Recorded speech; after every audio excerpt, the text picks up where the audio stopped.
For Huddersfield, it was Jerry McGilvery with 1 try, 164 metres. Chris Hill with 1 try, 6 tackle busts, 146 metres, and 3 successful offloads. Tui Lolohea with 2 try assists, 11 tackle busts, 139 metres. Innis Senior with 2 tries, 138 metres, and 3 clean breaks. And for the losing Salford, there's only one player that makes our stats roundup, and that's Elijah Taylor with 46 tackles, of which 10 were marker tackles. Dylan says, from 1 to 17, class performance from the boys. As much as we were good, that Salford performance was one of the worst I've seen from any team. No wonder Watto thinks Tui is the best fullback in the league after playing against that. Louise Woodward-Stiles says, feel sick. That's the Salford perspective. Mark W says, the first 40 we dominated and Salford only made it into our half 3 times thanks to a 20-40. Whoa! The rare 20-40 and 2 penalties. In the second half, that physical dominance showed, with poor discipline and fitness letting Salford down. With our early field position, we really should have scored more, but again looked a little rusty on some of our passing on the opponent's line. With Farge or Levi, it could have been an even bigger win. Yeah, Theo Farge was injured, I think, but it shouldn't be a long-term one, I don't think. But niggle that he pulled up with the day before the game. But it meant Will Price got another chance to show people what he did, and he did that, Sarah, on his opening try. There was some class footwork from the NRL target there on that one. Yeah. Have you seen anything from this game? Sorry? Have you seen anything from this game? Not a lot, no. I was looking at Chris Hill's stats and thinking about Warrington, wish that they had him still. Yeah, absolutely. To boost up their pack with his stats there. I mean, they probably wish they had like Lola here as well. Most teams will, because he had 2 more try assists in this game. Both class as well. One of them was a short kick that helped Chris McQueen keep up his record of scoring in every round so far with this year, which is impressive for a second rower. And Senior's second try was a long cut-out pass by Lola here. So decent finish by the big winger too, but just, Lola here's all-round game at the moment is on point, although from the highlights and from those comments, there was nothing from Salford to oppose him, so that's that, I guess. Yeah, it's crazy how Salford, first 2 matches looked so good and then next 2 have been less so. Yeah, and I'm not sure there's been any real significant changes in the personnel. They've had some issues in the centres. Tim Laffey was also missing in this game, and Dan Sargentson, who was suspended for this game, he's also fractured his shoulder, so Paul Rowley has confirmed he's going to be out of action long term. They're still waiting on Callum Watkins to come back as well at some point, aren't they? So they did have a weak point in the centre in this game, but they've kind of been juggling that throughout the year. Even like Dion Cross was playing in the centres out of position the first 2 games when they won as well. Yeah, it's amazing how much things don't bother you so much, isn't it, when you're winning? Yeah. Well, I don't have much else more to say about that other than Huddersfield are really strong so far this year, and without 2 of the key playmakers to put on such a dominant performance, I guess says as much. Yeah. Let's move on to a game that you were at, and I'm sure you've got plenty to say about, and loads of people have got in touch about. Move on to wrap up if you'd rather. Preserve your voice and all. We've got Castleford hosting Hull FC on Sunday afternoon, the final game of this round. It was 18-12 to Cass at half time. It finished 33-26, so quite close really. 10,072 were there, a credible 2,000 plus Hull FC fans making up around a quarter of that crowd. Robert Hicks was the referee. In terms of the team stats, this game joined the Hull KR and St Helens game with 15 clean breaks. Cass won the count 9-6, so a bit closer than the Saints Hull KR game. And the try count they won as well, 6-5. The game also had the most successful offloads so far this year, 32. Cass taking that win as well, 19-13, so they were on the stats the better attacking side, having over 200 metres more, having narrow wins on average gain and tackle success rate too. It says, the stats say they were good value for the win, Sarah. What about individually? Yeah, so individually, Greg Eden with 3 tries, 159 metres and 3 clean breaks. Joe Westerman Joe messed with with him. 154, with 154 metres. Daryl Alfert with 142 metres. Dan Smith with 1 try, 6 tackle busts and 119 metres. For the losers, Adam Swift with 1 try and 105 metres. And Josh Griffin with 1 try, 1 try assist and 177 metres.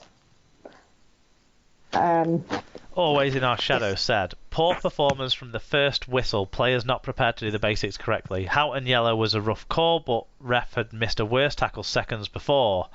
Only bright spot came from when Love Me Tender came on and energised things. Even this was cut short by Mint returning to 9 when we were still chasing the game. Eden's first try not grounded, but he should have had 2 more with decent passes.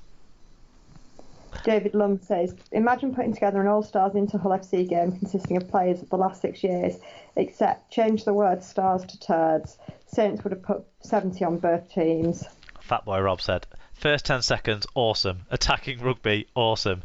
Macca back to his best in the halves. Lawler and Rob did well at hooker. O'Brien as a fullback, end of.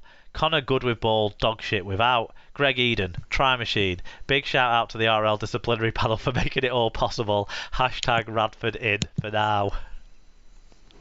Joshua's granddad said heroes to zeros in 10 seconds, and that summed the day up. Forwards failed to lay a platform and too many were happy to stand aside and let others put the defensive effort in. Joe Love Me Do was a breath of fresh air once brought on. Why wait till mid of the second half? I hate the fucking song. Oof. Your dad getting in there with the blue language. He told us that as we were leaving as well. Nicky Lawson said, woeful from Hull FC. Lack of respect for the opposition. Seemed we thought we had them beat before the game started. Sal losing the ball 10 seconds in set the tone for the rest of the game. Too many errors and poor discipline, which Cass took full advantage of. Lovadua, the only bright spark for me. Lots to work on. We must do so quickly. Page said, Cass were poor, but Hull FC were awful. No passion shown, and it looked like they had a serious attitude problem. Looked our best with Joe Lovadua on at 9. Jamie Shaw was on the wing was awful. Need a huge attitude change along with a lesson on how to catch a ball if we stand a chance against Leeds on Thursday. Sure, Rob can save a bed sheet for another week, as I guess Operation Piss the League is back on. Paige did a bit of stalking the players as well, it turns out, didn't she? Yeah, and found half a team. Yeah, maybe players that you would have wished were playing. Tom Andrews said, Radders back to haunt the black and whites, and I'm here for it. Also, check that first try. Don't think it was faster than Crooksey's, but need official verification. Buying Page a Chinese for tea with the winnings from my bet on Eden to score 2 or more. It's the saltiest takeaway I could think of. Fan review of the week. Go on then. What went wrong in those first 10 seconds? Liddy Sow dropped the ball. So I've got a few issues, or a few thoughts.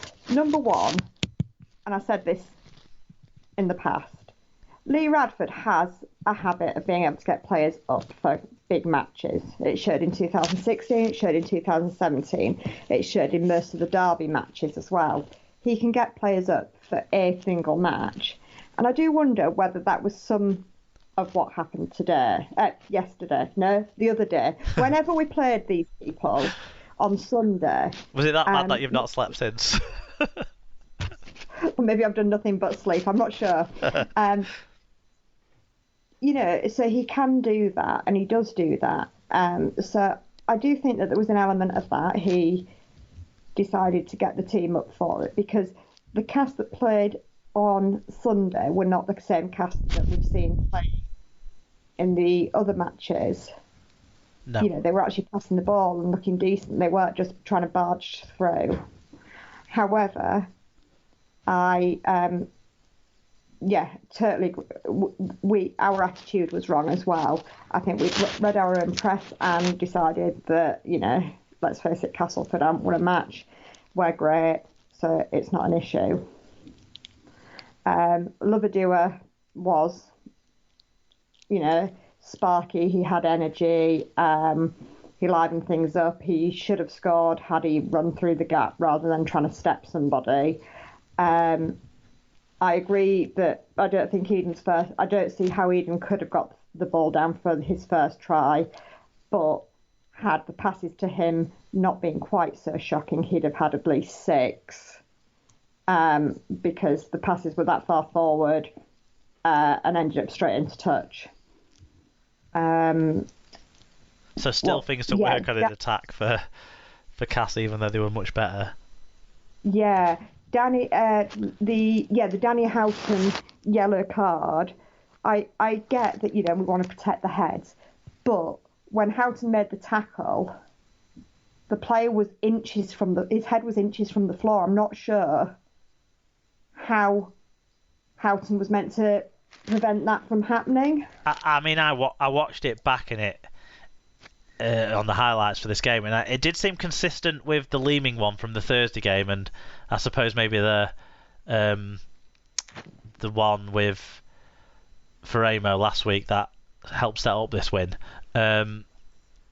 So there was some, I guess, consistency there, but it's again something we're having to adjust to, isn't it? That a player being low down isn't mitigation for direct head contact anymore. However, literally, I totally agree with Always in Our Shadow. Reynolds, I thought, was going to get a yellow or potentially even a red for a far worse tackle. One set before maybe, and I do wonder whether it was, oh dear, I missed that one, so I'm going to have to put this one in the bin. There's no charges out of this game, was there? Just as there wasn't out of the other two of the other non-televised games. I mean, Conrad Hurrell's you had to give a charge for. It was so late. But maybe the lesson is do your nasty stuff on games on TV where they don't have as many angles to judge it properly. I'm just trying to find this game in the write-up to see where it talks about any of those things, and there is a Josh Reynolds one. Footage does not show contact to the head or neck of the opponent. So maybe, although actually I think that's later in the game. Player has arm outstretched and opponent falls into player's arm upon being tackled by the player's teammate was what they gave on Houghton's one in terms of what the disciplinary saw when they had more time to look at it. Yes, so therefore that would suggest it maybe was a harsh yellow. If the player's fallen into his arm.